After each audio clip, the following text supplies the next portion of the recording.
que me encantam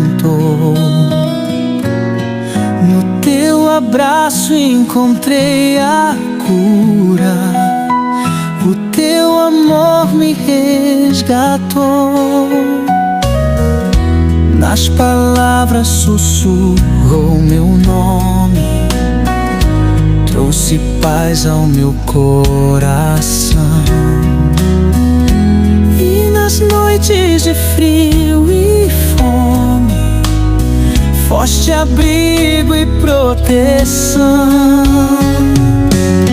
Te dou o mundo, o céu, o mar, tudo que eu puder sonhar. Nos teus braços vou ficar, porque é você o meu lugar.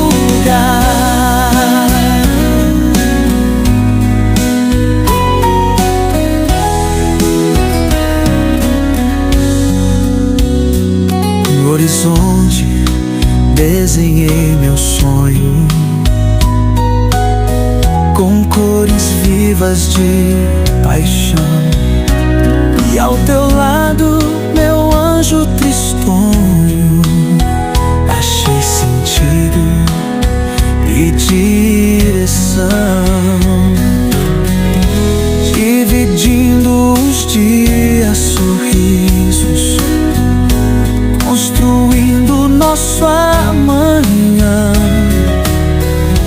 Cada passo juntos decidir. Hi guys, so now I am going to have an interview of some professionals here in Hinatil. So good morning sir, my name is Gian Natalia. I am from CTO Hinatil Extension Campus, and please introduce yourself and your professionalism and course. Business Development Tolobao, designated as Hinatilan Police Station. I'm a graduate of British Criminology and it was in Tag State University. So how's your work here in your office, sir? Okay naman, kayo very fun. Is it how many struggles you're here? Wala. So I have some questions about our technology, sir. So my first question is, why is data privacy important to us? Important as because kung ano data privacy na ito mga personal information o personal data meron na siya privacy kaya pwede mo na siya magamit sa mga scammer. Magamit ko na sa scammer baka kabalo nga ipailan kang kaso kaya imang na mo ngalan kung dito nga detalye igamit dito nga ikaw o nangutan ba sa muna siya mga sa squad na kinangulan Like they use your personal information to send money to others. Yes. So the second question is, how do you control personal data sharing online? Magkuhan ka, mag-share ka o mga online sa personal data nimo. Kaya mo lang katulong kuhan kaya mga ito yung giingon nga strong password. Yes. Kung pwede, hindi mo mag-share ka personal data sa online. Because from the word personal it is yours. Kuhan mo ka na kaya pwede na gamiton nimo. Pwede magamit nila makuha na nila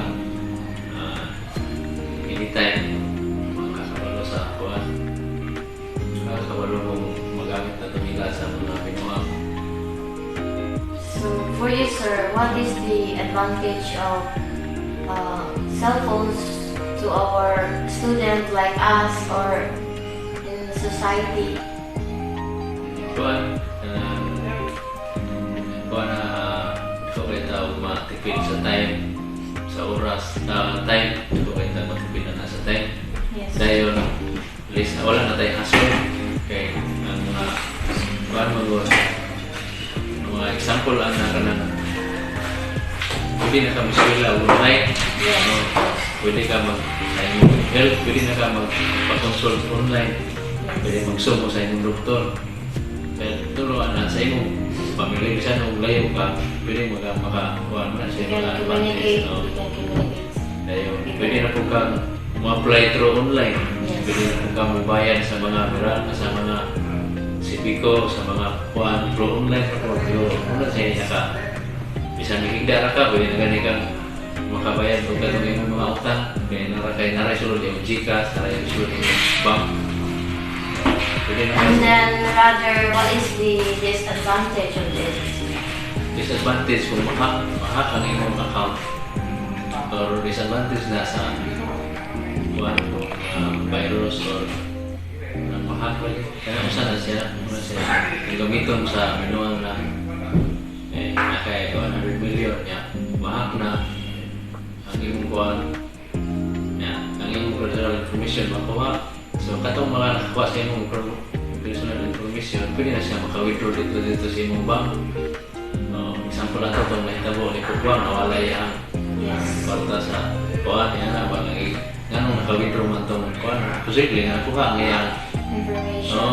sabi ka itong yan mga password ba niya nakuha so pwede naman tayo makawithdraw kay kuhaan naman tayo muna sa disadvantage po kay hindi naman kuhaan hindi naman manual ba naman ka mo pirma wala naman pirma ni mo pirma na mo sa online yung na is muna naman ang password. Strong password. Bisa strong basta makuha na ma-share mo ba o makuha. Yes. So the last question, sir, is how do you protect sensitive information online? Kuhaan. Sa yan, mag-work sa online, avoid kita sa personal information or kuhaan, avoid posting. Dili ko na post ka o ka ng mga personal information mo. Yes. Muna siya angay ni kaya. You have security and Okay. provide. Bisan pa o ka na kay security na ngayon ang mga IT ng mga hacker kaya na nila mo open o ka ng mga mahapangin nila ng mga kuwan ng mga bangko, mga uban ng mga kuwan mahapangin nila mo ng mga bank sige silang update po para dili sila ma-absan sa mga hacker. Ang mga hacker is kato ng mga expert po ng mga expert ng mga IT po. Kung ginahan ka mag-update, dili ka ma-update, ma-absan ka nila, kung ano yung muna sa mga disadvantage po sa technology. Okay, so thank you so much, sir, for your cooperation for our final project.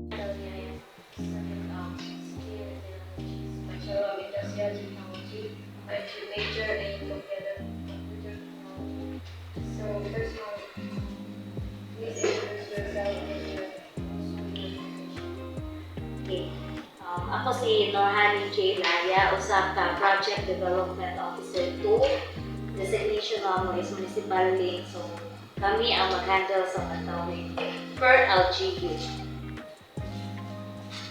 So, I know you are aware about data privacy. So, my question is, what is data privacy? Importante siya sa tanan aspect sa mga public agency kay Data Privacy Act manggod mo'y maghatag og trust sa mga client nga ihatag sa tuwa ilang mga information kana sa mga important information nila nga pwede gamiton baya against sa ilahan. And also professional ethic na appeal sa amo ang public service. Usa pa, ang Data Privacy Act prevent man sa good nga ma-use ang mga information against sa mga beneficiaries or any other nga mga clients using ilang mga identity. You mentioned about privacy, but what is the difference between data privacy and data security? I think ang data privacy is kanang ang data is amuan lang siya pero but ang security close up. So my thought is what is the difference between data privacy and data security? For me, ang data privacy kay it involves kanang tao and data security kay more on sa system siya. Like for example, sa mua na arami alone na tinatawag na PIS na system. Kami ra alone maka-access sa mga empleyado sa DSWD. Ang pwede mo login dito para ma-check na mo isa mga information o mga kanang mga compliance aning nga beneficiary sa ilang household. So how do you control personal data sharing? I think limitations, di ba? Hindi kita nga napataka lang og share sa itong mga information online. Like mostly karon sa mga sobraan naka-addict ang mga tao sa mga paggamit sa mga social media, tanan na lang problema. I-share sa kuan, tanan mga asa sila nga padulong, maasa sila maadto. Okay, gina-share so mostly sa mga di ba mga hacker, kaya dala din sila makakuha mga idea ang sa pwede nila makuha sa dito. Di ba? You mentioned about the addiction of so using of social media. What is the advantage and also the disadvantage? The advantage maybe kay easy access ba sa tanan? If ever na ako kinahanglan na picture, for example, sa ako o sa ka-beneficiary na kinahanglan attach silang documents, maski walay consent nila, pwede kumukuha sa ilang profile, no? Pero, ang disadvantage is that ang imong information kay nakabulgar sa tanang tao. Kung i-search lang imong ngalan, tanan dira makita na sa imong birthday, diba? So, again, katong mga paggamit o mga IDs nga gamiton imong identity dali ka lang kay para sa uban.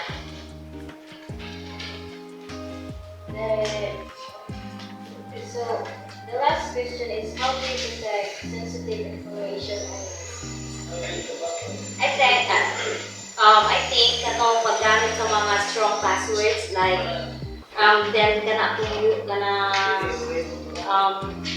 frequent na pag-change nato og mga security questions, diba? Sa mga pag-make of OTP, katong mga two-authentication nga system sa Facebook kay nabi natin mga issue nga kalit-kalit lang i-log out imuhang mga account nga wala nakabalo niya.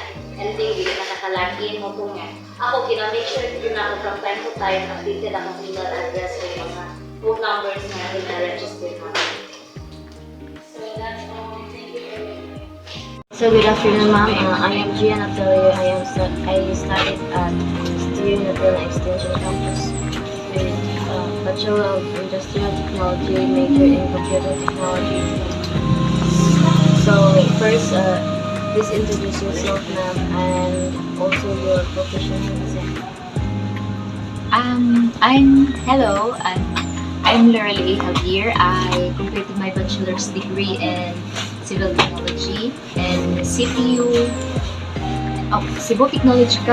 Technological University main campus. And as of now, I work as an assistant engineer in primary group of builders.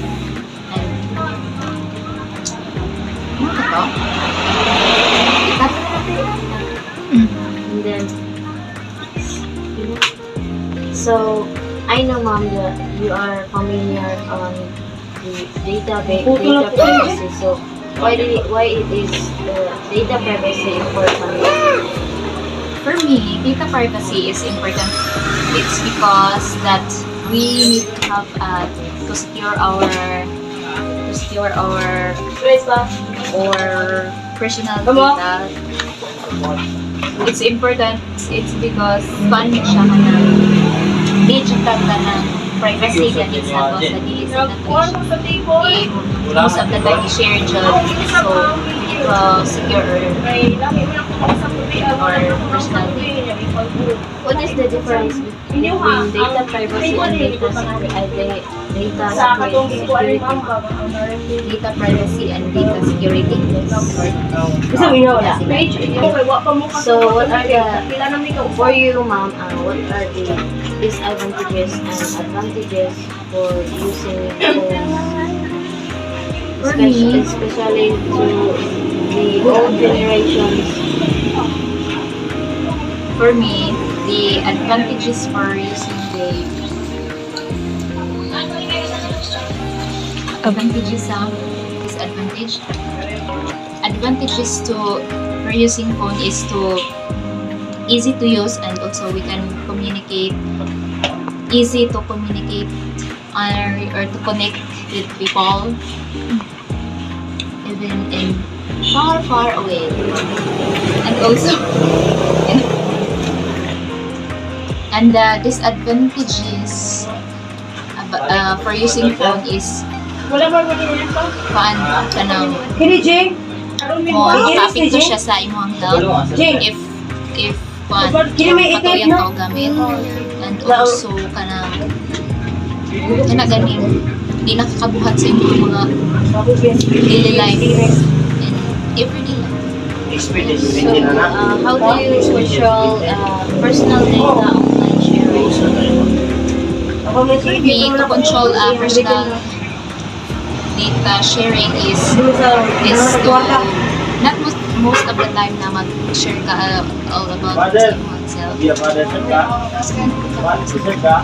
Sa imong self and also kanang tanan-tanan na lang like mga secures ni mo dili mo dapat always i-share lang in public or post in social media because daghan man sad nga daghan man sad mga friends ganin mo na sa social media nga makabalo so dapat you have to balance your you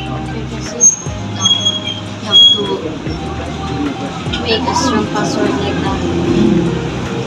So, how do you protect sensitive information online?